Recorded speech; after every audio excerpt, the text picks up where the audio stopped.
Thank you very much, Professor Wadud, for accepting this interview for Feminism and Religion School in the Balkans.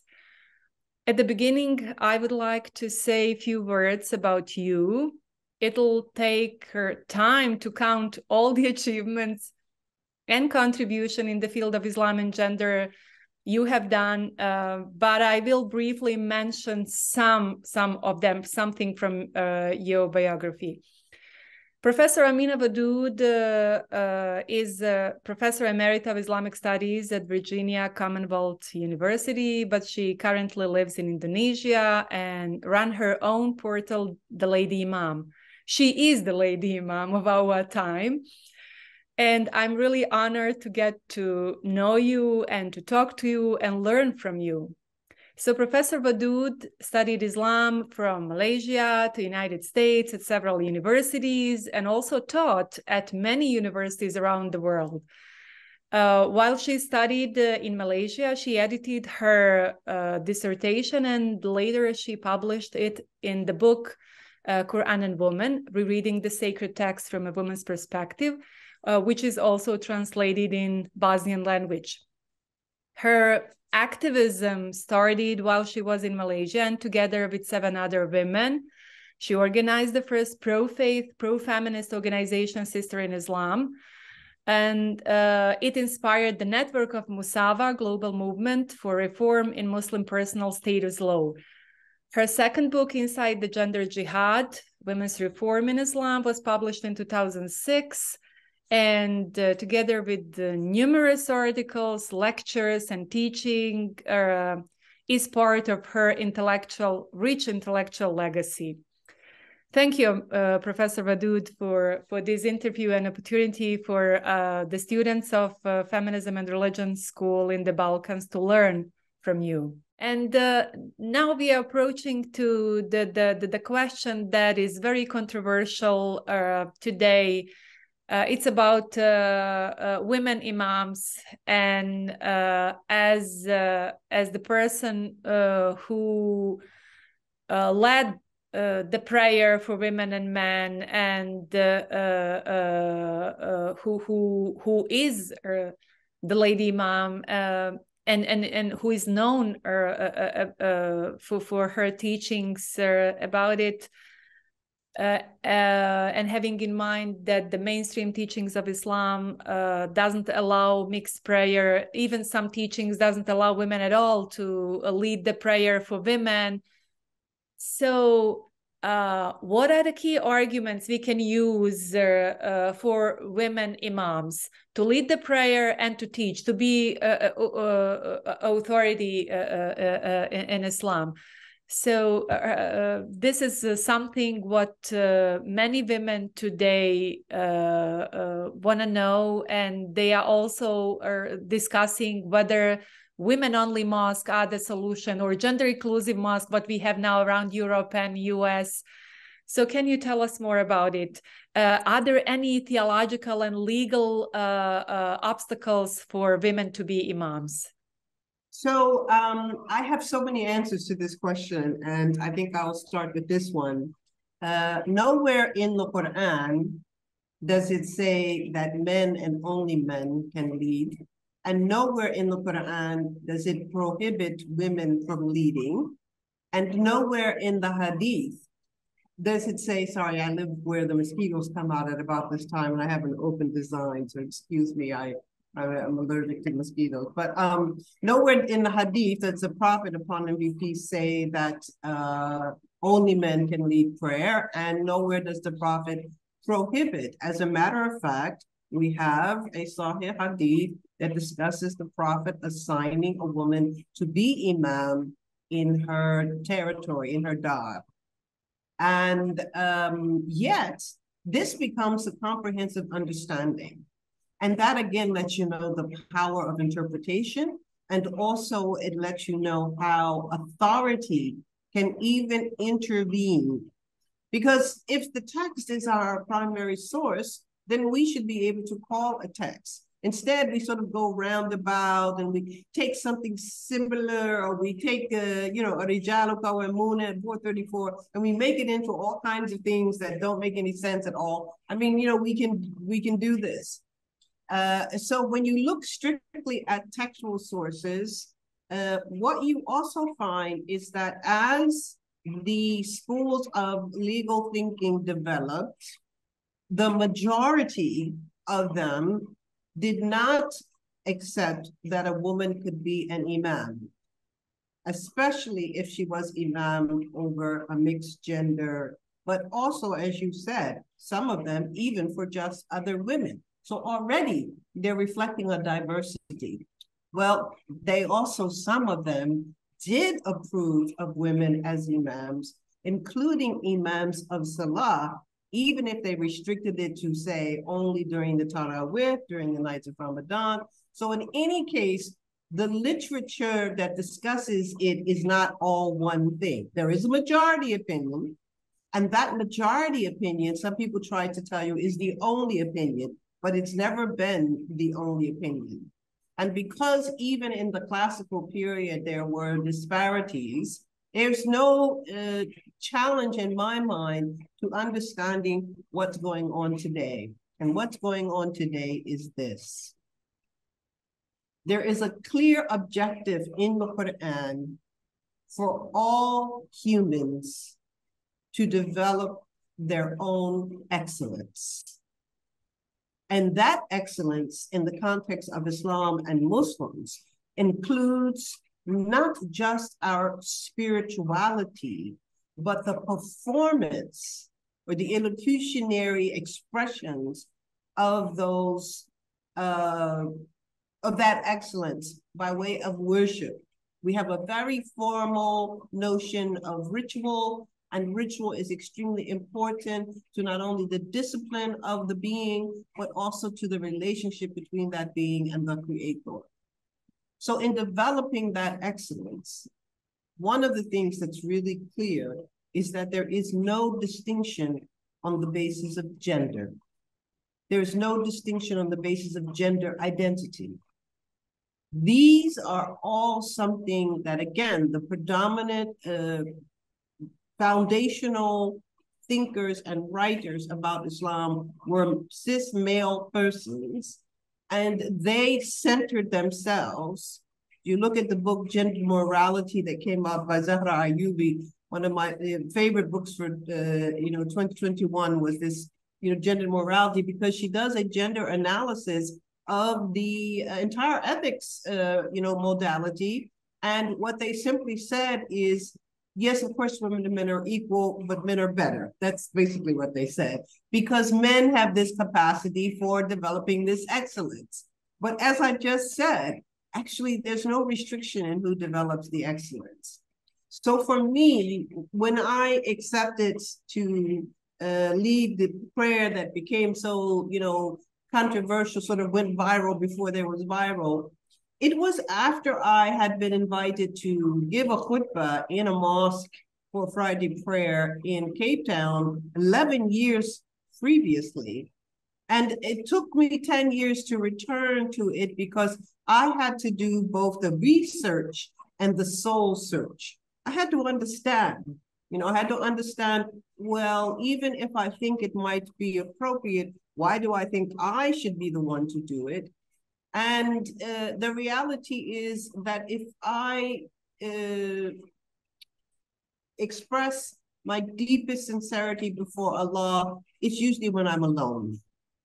And that by nature, I'm an introvert. So it was so challenging for me to, in the form of deen, that is, a way of life, I would say it doesn't matter to me where I stand. I am always praying only to Allah. And yet I prefer to stand in the back, and I prefer to stay in separate rooms, or I prefer to be at home. So the challenge was for me to accept that if it makes no difference, then I could also stand in front. Sometimes people don't realize what a challenge it was for me because it's sort of taken for granted, because I recognize myself even as the lady imam. But it was a challenge. And that challenge was for me to remove the idea that somehow just because you stand in front does not make you closer to Allah. The only thing that makes you closer to Allah is the sincerity within your heart. And that can be in the back, that can be in a room on the side, that can be by yourself, that can be in a group. But that's not how the typical authoritative, patriarchal, hegemonic Islam works. For them, standing in front means you're better. Well, there's no notion that you could be better in Islam. Allah is present everywhere. So there is a kind of sort of a psycho-spiritual discourse that goes around the presumption that somehow the imam is closer to Allah. The imam is not closer to Allah. The imam is a functionary in a public formal ritual that needs at least one person to help orchestrate it. He's not closer, she's not closer. And when we truly understand this, then we understand it makes no difference, male or female, because we remove the authority from that person and we simply make them back as a servant of Allah who is serving through this function of this ritual. So my relationship to it is not simply that once I began working on the Tawhidic paradigm, I really did understand that the reality is that women and men really are equal. They're equal partners in this goal of arriving at excellence. Because I, as a woman, also was pushed back. And I just didn't resist because no one can take away from me Allah. So I didn't think it made any difference. But, you know, like I told you about living in Indonesia, some of it came about by, you know, some magical thing that I guess Allah had in for me, because I didn't come here intending to live here. And now 4 years later, I'm very happy to live here. So I didn't enter into my Islam or go to South Africa or even the visit to New York. I didn't go because I felt like I'm better than someone. I always went with the understanding that I am tasked with living the life of excellence, and that life of excellence may sometimes cause me to have to step outside of my comfort zone. And that's what ended up happening. And now it's history. So when people say women can't be imams, you know what I say? Too late. Sometimes, as you said, I mean, sincerity before Allah is crucial. It doesn't matter where we are. But if religious authorities use the argument that women cannot be imam as their deficiency in faith, and that they cannot be full authority, and also that they cannot develop excellence in their faith, then it seems that it is important that women can give khutbah and also lead the prayer. But also some women are not willing, you know, to accept women imam. And the reason I've heard was that the specific way of prayer with the body movement, similar to some of yoga elements, bowing down in front of someone, doesn't feel comfortable for many of them to do it in front of men. Yeah, and that really says a lot about men. I mean, and men say that too. I mean, they say, oh, because we have a full bodied and when, you know, you must bow down and everything. The reality is that the purpose of the prayer is 5 times a day to bring us back to remembrance of our relationship to Allah. And therefore, the focus of our mind and the focus of our heart is supposed to be on Allah. It makes no difference who is praying in front of us. It makes no difference who is playing behind us. And actually, you know, before the Saudis started becoming very restrictive and very aggressive in the Haram Sharif, when you go to Mecca, when the lines would form, there would often be lines of women in front of lines of men because people would just gather and the prayer would start and then the men would just fall in line, you know. So I don't believe that that's a distraction. I think also that if someone does in fact experience that as a distraction, they need to really, you know, check their own heart, because how is it that this is our highest form of worship? That's why it's 5 times a day. This is our highest activity to show our relationship to Allah. And how is it that at our highest activity, your mind is at the lowest level, and that is that you're thinking about a person's body? So, I mean, I understand that we are still weak humans and all of that, but I refuse to define Islam according to its lowest elements. I really want to I want to aspire to excellence, and I want to believe that that excellence is possible. It cannot be utopic. If it is utopic, then it means that Allah's plan for humanity is flawed. So I think it is in fact possible. And that's why these days I've been working, you know, with the karama notion, the dignity. I think it really is possible for us to relate to others with so much dignity that when we come to pray, we will respect mutually the dignity of the person beside us, in front of us, and behind us. And that is also part of our own dignity as humans. And I really believe, and one of the things I do experience with great love and joy is being in the inclusive mosque places where people who have gender identities across the spectrum are not intimidated to stand forth in their own gender identity, to pray next to a person who is in their own gender identity, and all of us are praying to Allah. That is something that's still very moving to me, because as a woman, even in a binary setting, I know what it's like when you have to, you know, go to the back of the mosque and, you know, it's not proper lighting and the, you know, the sound system doesn't work or whatever. I have experienced all those things. And I think, wow, these are not expressions of karama. These are not examples of how we, you know, experience Islam as a religion that confirms the necessity of dignity as part of what Allah has given us. Like karamna bani Adam, we have given dignity to the sons and daughters of Adam. So it's not that I haven't experienced those things, it's that I've decided that I will not let those things be the determinant for, you know, the love of Islam that I have and the growth that I've experienced within it, and also my own personal aspiration towards excellence. That being said, I have to admit, it's not for everybody. There's some people who are just not ready. And because of it, I have to accept moving in places where people don't want people to know that I'm there, or, you know, they want me to help them or advise them, but they don't want to put my name on. I totally understand it. I don't agree with it, but I understand it. So I think we have a long way to go before we universally accept that it doesn't matter the gender of the one who is leading the prayer.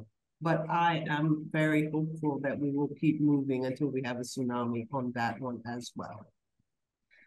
I hope so too. Thank you very much in the end. And if you like to say something for the end of this interview, please do. Some kind of a maybe message for women today, not particularly women in the Balkans region, but in general for Muslim women today.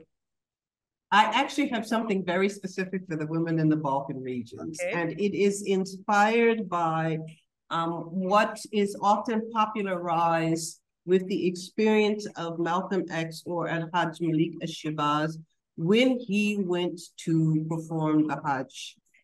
He had an experience with people who helped him to understand that people can talk about their race without hegemony or superiority. He says when someone, you know, says, you know, they're white, they're simply talking about the color of their skin. But in the American context with white supremacy, when they say they're white, they mean they're the boss. Well, when I traveled to Sarajevo as a Black woman, you know, descendant of slaves, true I'm hybrid, it's true I'm mixed, but I definitely claim my own African heritage. When I came to Bosnia, I actually experienced every day that I was there. Sorry, I came to Sarajevo. I actually experienced every day when I was there this encounter with so many white Muslims who never othered me on the grounds of my race. And I just want to say that that means to me that there is something really important from your region that can be contributed to the discourse about Islam, that it's really important for your example to be made available to others so that people like myself and Malcolm X can really see the beauty of Islam in all colors. So I really want to thank you all for that. Thank you for these beautiful words in the end.